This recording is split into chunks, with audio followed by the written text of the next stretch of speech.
potential and the business prospects of the project that is called CanDollar.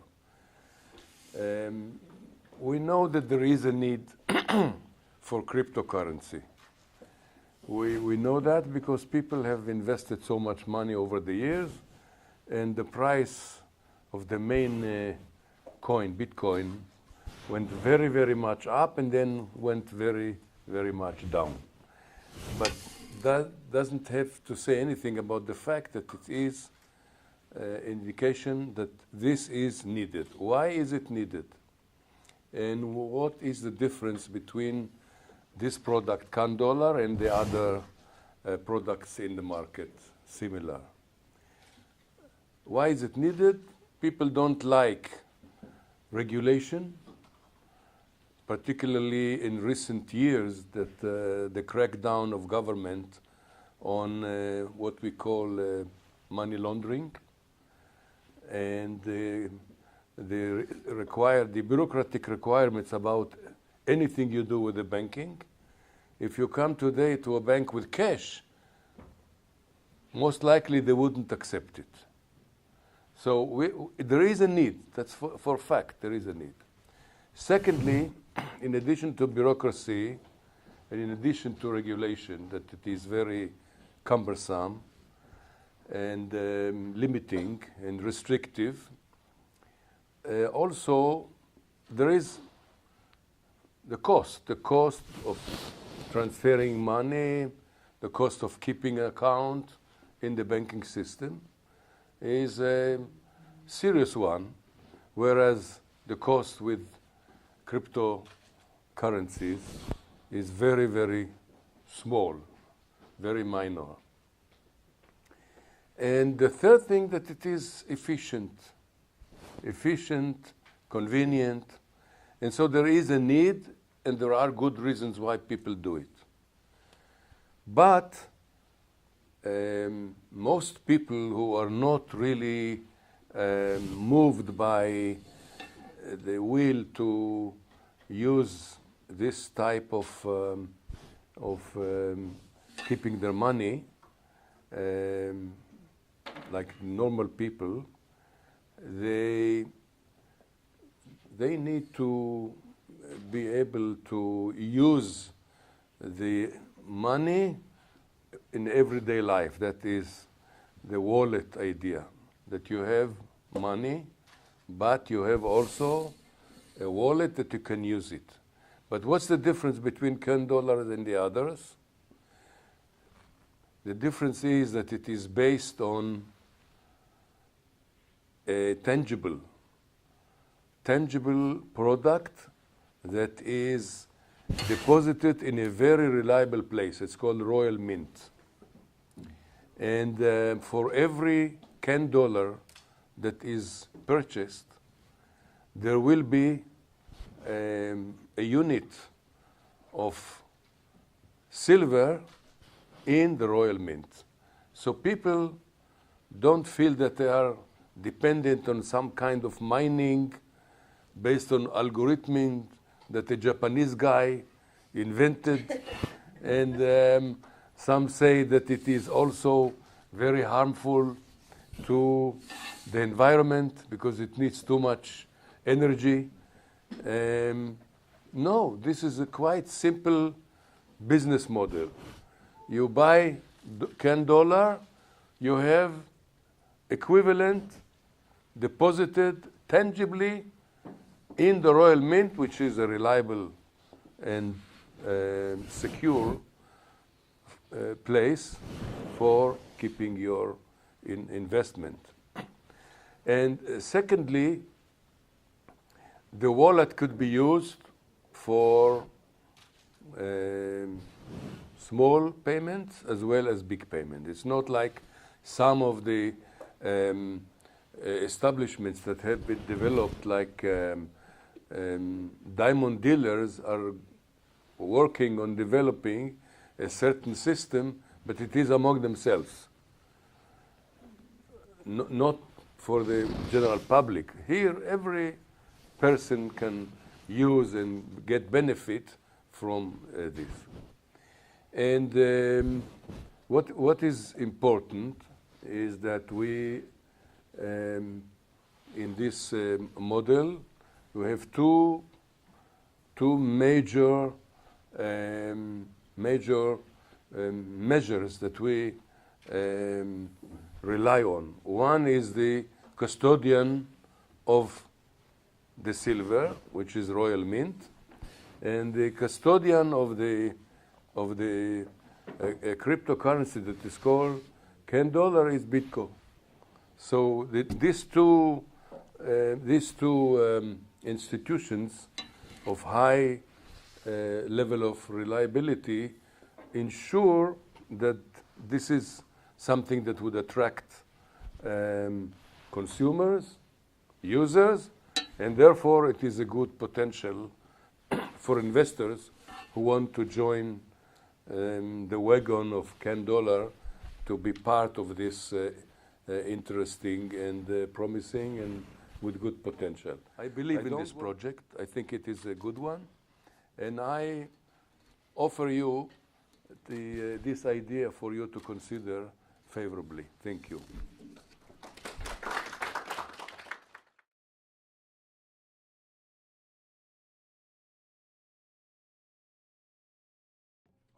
First of all, I thank everyone for coming, even though it was a short notice, but we took the opportunity of having this event with Professor Shimon, since he came here for some visitors. I'll brief a little bit about our idea and how we started this project. My background, I started in the 90s when the dot-com bubble started, so we started setting up e-commerce solutions, and it was like something new, the internet. People used to have the confusion between email, internet, and but we worked, started developing e-commerce solutions. We worked with Michael Collins that time, and then I started developing financial solutions for investment bank, trading, forex, equities platforms, where it was started like late 90s. And I set up also solutions for precious metals. I did solutions to connect commodities exchanges with precious metals refineries. And when a year and a half ago, when we started seeing the Bitcoin rise, so we have predicted that there will be a lot of people will be investing in it, and since it doesn't have a store of value, and all of us, we saw how it went up with as people use it as a speculative instruments and putting it as money. So we said that we believe that will crash, because people will notice that there's no store of value behind it. So I always say there's a difference between money and currency. So money is defined that it has to have a store of value, and it doesn't disappear from people's hand. Currency, so money is always currency, and currency is not always money. So we said we love the technology. It's a great technology. I'm talking about blockchain technology, but let's have real money on that technology. So by history and by experience, we know that silver has been always the best intrinsic value, where it has the most liquidity, it has all the benefits of money, as we all know. And we call it CAN dollar because it's called Canadian Natural Dollar.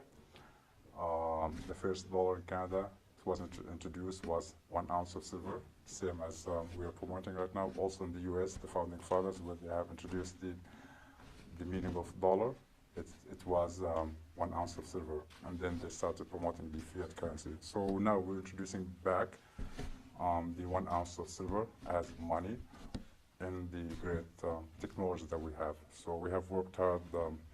We wanted to make sure to give the people or the users the comfort and transparency and security.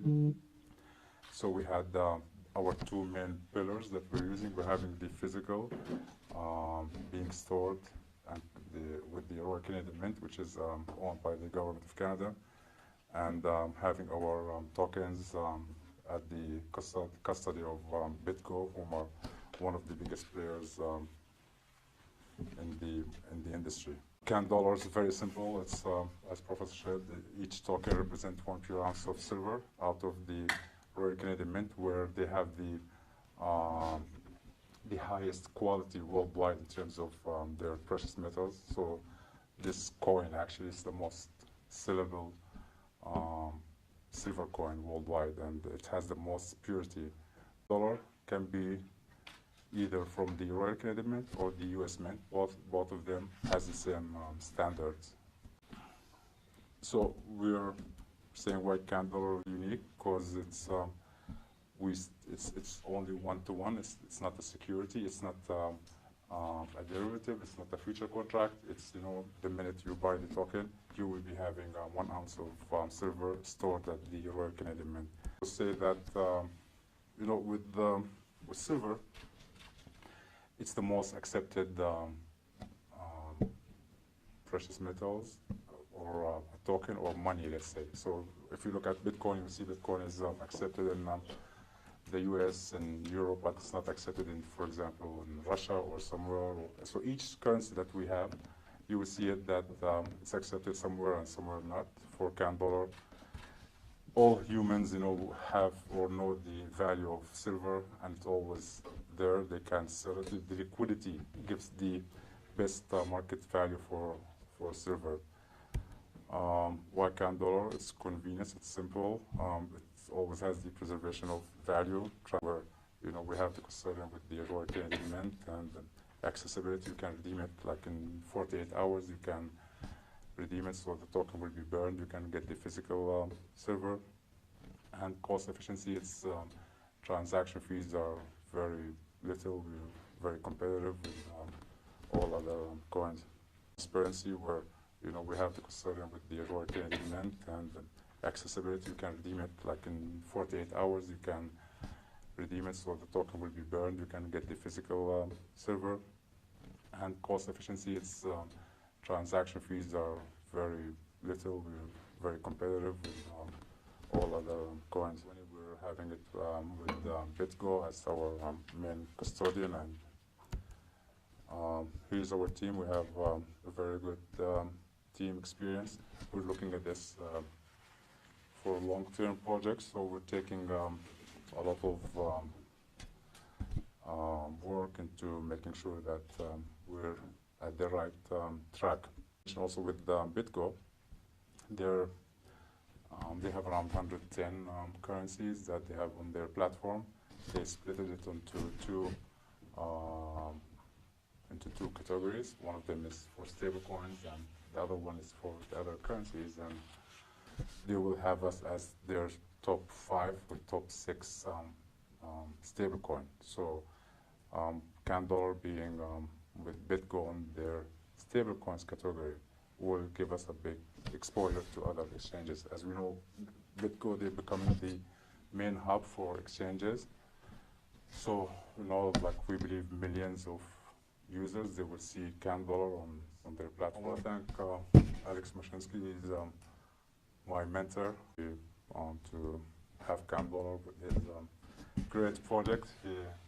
I heard about his project a year ago, and I believed in it before he started it, because he got a great project. And also I remember Forbes, they mentioned, and it's a fact for me too, it's the number 3 blockchain project that is in the market.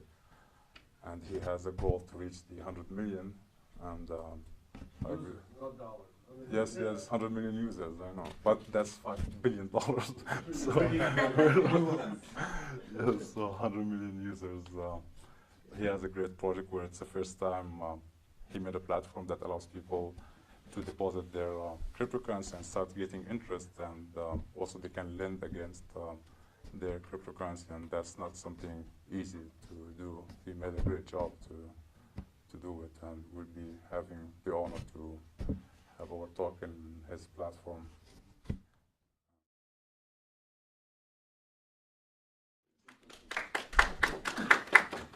So, anyone knows what the oldest fiat currency is? Oldest fiat currency? Yes? Well, what is a fiat currency? Because we use it every day, but today I had like 10 people this morning. I was on a conference call with all these famous bankers out of the UK, and they're talking about fiat and this and that. I said, can anyone, Citibank, HSBC, Banco Paribas, all the big banks, I said, what is a fiat currency? And they're all mumbling on the phone, you know? Fiat currency is actually a bad thing, not a good thing. It's a currency that doesn't have anything behind it. It doesn't have gold or silver or anything behind it. That's why it's called a fiat currency. So, the oldest currency on the planet is the British pound, fiat currency. The British pound, the first pound ever created, was a silver 12-ounce pound. Take the silver from that 1 pound today and you sell the silver compared to what a pound is worth, the pound lost 99.5% of its value. If you take the dollar, since it was created, it lost 99.9% of its value. So, fiat currencies, you know, Mussolini said, if you pluck a chicken one feather at a time, no one notices. And that's what's happening to the dollar. We're just plucking it every day. We're taking value out, and no one notices. Does anyone in the room notice when the dollar loses its value? So the problem we have is that these are all inflationary currencies, right? They inflate in the number that we're printing trillions of dollars like there's no tomorrow, and we think that somebody else, we're just going to take this hot potato and give it to somebody else, and they're just going to grab it for us, right? United States, $22 trillion in debt, $7 trillion in debt from 2 wars that is not on our balance sheet, off-balance sheet liabilities of over $70 trillion in Medicare and Medicaid, and we're printing trillions of dollars. We just printed $1.7 trillion for the rich, right, with a tax cut. I'm part of the 1%. I'm part of the 1/10 of 1%, okay? And I can tell you, I don't need that tax cut. So we are just abusing this amazing franchise that we have called the US dollar. That is the power of the United States of America. It's not our military. Our military is protecting the dollar, not the dollar protecting the military, right? So the opportunity is to fix that, but obviously our politicians are not going to fix it. I watch the political arena in Washington and I just laugh every day. I mean, there's just no chance anything is going to happen there. So we know that doomsday is going to come anytime soon. I don't know if it's going to be me or my kids or my grandkids, but we just cannot, that is not a sustainable environment. Every baby that is born, a baby that was born just an hour ago, already has $180,000 in debt. And this is before the college tuition, before all the other stuff. And you wonder why Gen X's want to have a gig economy job versus go and get a med school and owe $200,000 in bills and so on. So really, our entire economy is upside down.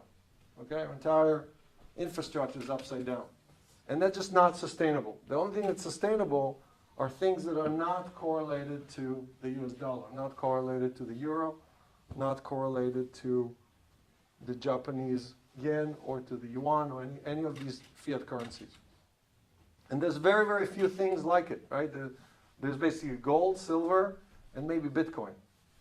Okay? Those are the only non-correlated assets. So I'm a big believer in CAN dollar. I'm a big believer in tokenizing silver, especially if it comes from Canada and not from the United States. And that's why we decided to add the CAN dollar to our wallet. We only have 15 coins on our wallet. We're very selective at what we add. We want to make sure that we're doing the right job for our community, right? I mean, our entire wallet is all about doing everything in the best interest of our community, which is the opposite of what your bank, what your insurance company, or what your broker is doing for you every day, right? Can you look at your broker or your bank and ask them, are you doing everything in my best interest? What will they tell you? They're probably going to start winking and looking around and everything besides being able to say, yes, I'm acting in your best interest. So I think there's an amazing opportunity here. We're early days, you know. When I got started in this industry, I used to go to meetups and there were less people than we have in the room now. right? And all these people are now retired in Bali because they sold their Bitcoin at $18,000 or whatever. But the point is I think a stable coin I think will have tremendous use, and the digital stable coin, in my view, is a killer app for this industry. Now, most people don't understand how they can use it, what's the use case, is it fungible, KYC, ML, all these questions, right? A lot of issues that have to be resolved, but you know, I want to remind everybody that the US dollar started as an illegal coin, right? When it was minted by the 6 colonies, the British immediately announced it as a, and how many of you know that the US dollar was bankrupt 3 times? How many? Anyone? 3 times the US dollar went bankrupt. The 3rd time was bailed out by the French. So all of us forgot it. All of us remember just the last 5 or 10 years where, you know, it's the dominant currency of this planet, right? It's the reserve currency of the planet. Everything is denominated in dollars. But in its early days, no one knew. It was you know, it was safer to go to Vegas and bet on red or on black than to bet on the US dollar. You know, so it wasn't a 50-50 chance. Or whatever, 49-49, right? Because you have 2 zeros. Yes, so. Anyway, so my point is, when you're ready, we're ready. We want to add it in. We're on BitGo as well, so it's very easy for us to implement that. And, you know, I'm excited. I think we can do a lot of things with it. I think there's a whole slew of the population that may not want to invest in a Bitcoin. They may not want to invest in an altcoin, but they'll feel comfortable buying silver or buying gold through a digital certificate. So that's it. That's my long speech, and thanks for inviting me. And with our legal advisor, Michael Koblenz, he has been my legal advisor since 1995-6, and I got the lesson that I always have to follow him whenever I don't take his advice. I just lose the opportunity. So thank you, Michael, for having us this event, more than what we need. And so yeah, we say welcome to Digital Currency Redefined. Thank you very much.